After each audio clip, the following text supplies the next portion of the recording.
Coming up in the news, the Minister of Education and the Minister of State for Education leading a tour of local schools in Grand Bahama. Also, the Board of the Kind Renewal Holdings issuing a statement on the search for a suitable buyer. And you be receiving a $500,000 grant from the IDB. The Bahamas Tonight, the Northern Edition, starts now.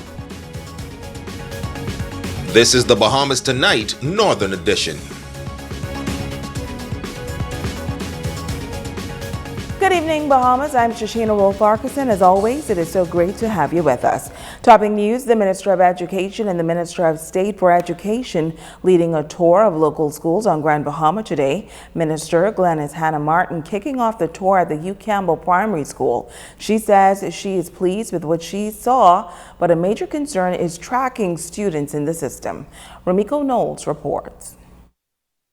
The Minister of Education, Technical and Vocational Training, the Honorable Glenys Hannah Martin, and the Minister of State for Education, the Honorable Zane Lightbourne, visiting a number of schools in Grand Bahama several days after the announcement that schools are resuming using the hybrid model. The first stop for education officials was Hugh Campbell Primary, where they were welcomed to the sounds of Junkanoo music by the students.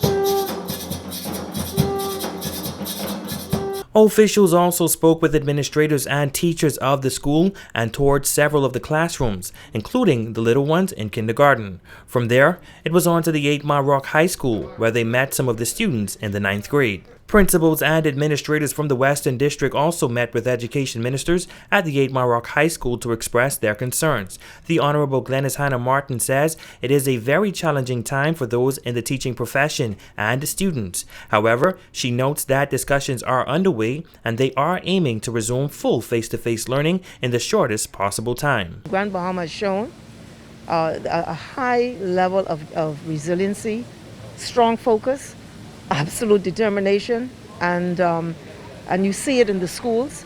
You see it in when it began in Monday.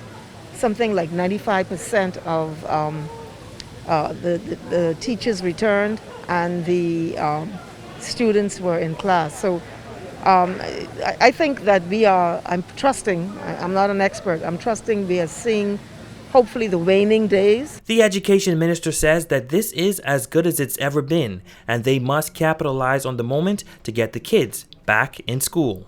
You have this new generation that has been so challenged and affected, and it requires all hands on deck. So I encourage parents, the church, the wider community stakeholders to support these institutions, so we can ensure our children find a stable course to self-fulfillment.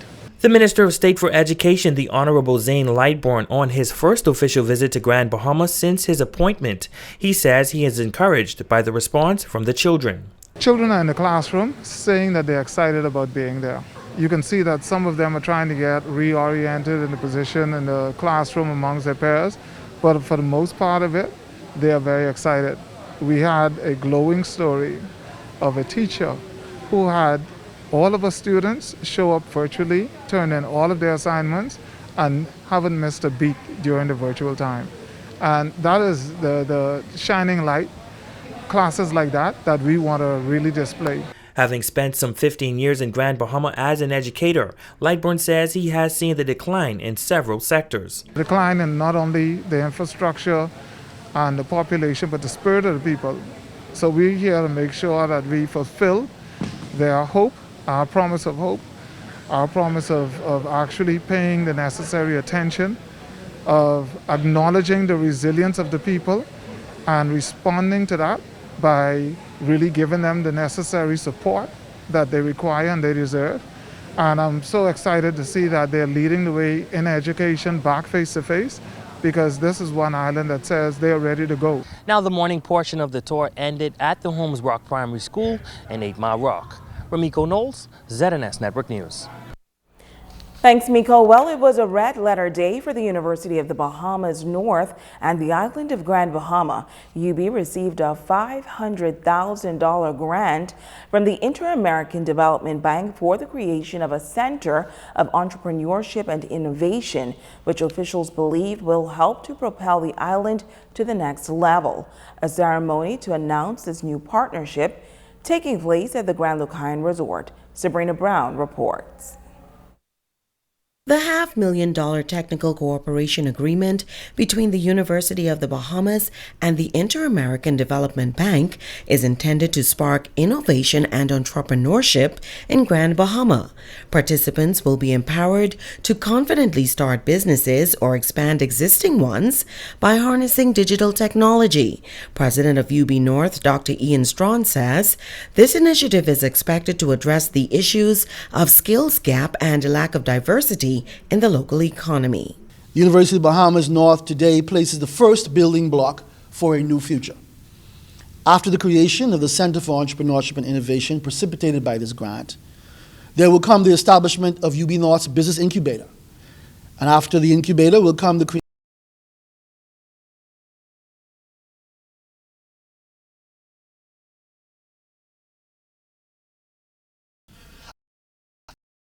Our goal is to UB North, the STEM campus of the UB system, drawing students from across the archipelago, the region, and the world to centers of academic excellence. President and CEO of UB, Dr. Rodney Smith, says forming partnerships with international agencies is vital in helping UB to further its mission as the institution works towards attaining its national development goals. Throughout my presidency, the IDB has been a constant partner with the University of the Bahamas. And it has been a rewarding partnership bearing much fruit for the advancement of our country. This project and the $500,000 grant continues that wonderful relationship. The grant from IDB and matching commitment from UB will transform UB North, Grand Bahama, and the Bahamas, says Chair of UB's Board of Trustees, Allison Maynard Gibson. The Center for Entrepreneurship and Innovation at UB North will stimulate micro, small, and medium-sized business ownership and increase the capacity of Bahamians to soar in the digital realm, ensuring our competitiveness nationally and internationally. These successes will fuel our economic future. This is why the investment from IDB is so important.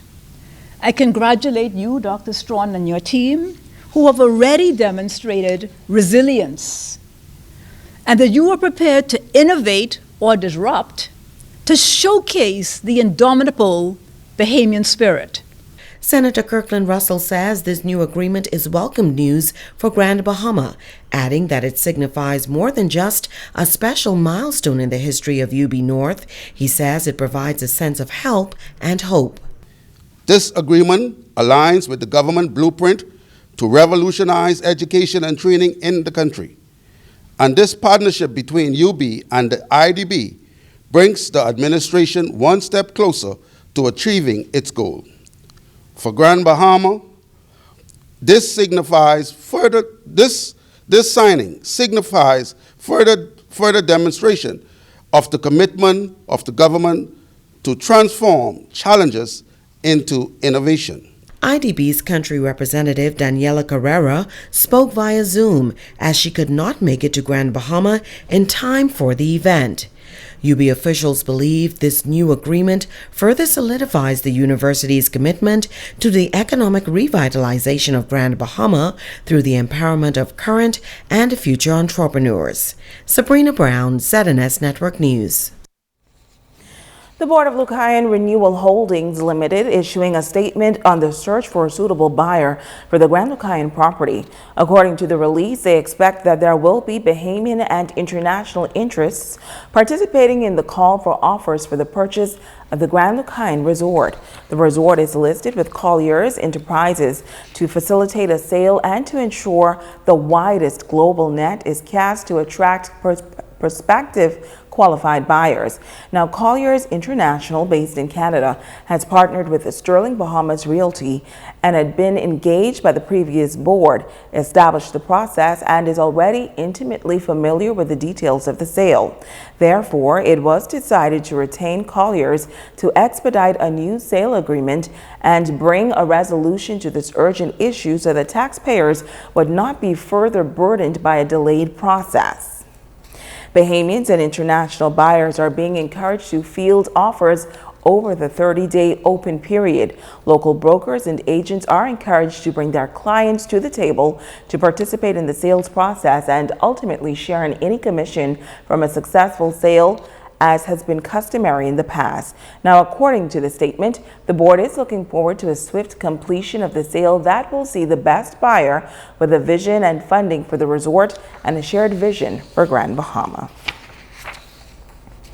The Swedish Local Government District Council is now in place. Administrator Gregory Knowles swearing in as a local government practitioner during a ceremony on the Key on Friday morning. Dion Feaster was sworn in as the Chief Counselor. The Deputy Chief Counselor is Nikiva Roberts Adderley. The other counselors are Shervin Tate, Wendell Tate, and Basil Tate. The ceremony was held at St. Michael's Anglican Church in Swedish Key.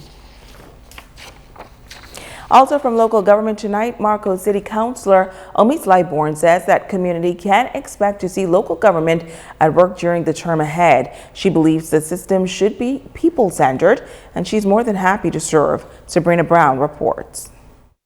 Councillor from Marcos City, Omis Lightborn, says she's grateful for the opportunity to serve once again.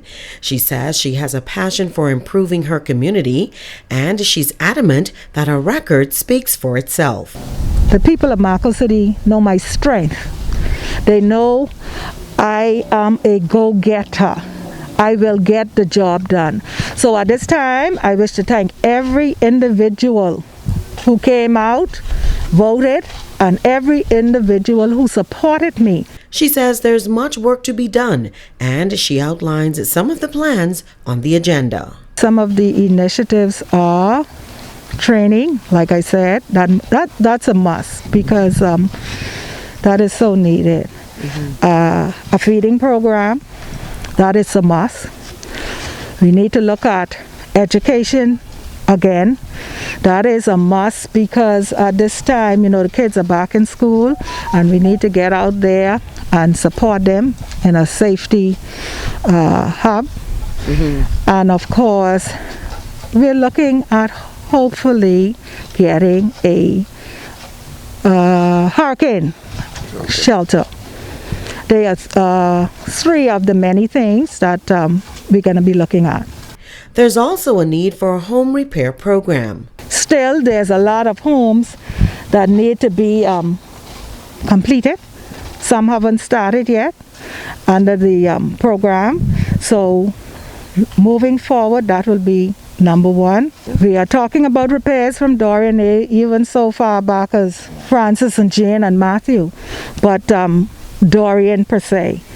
And believe you, there are a lot of homes throughout Marcos City that needs to be repaired. Sabrina Brown, ZNS Network News.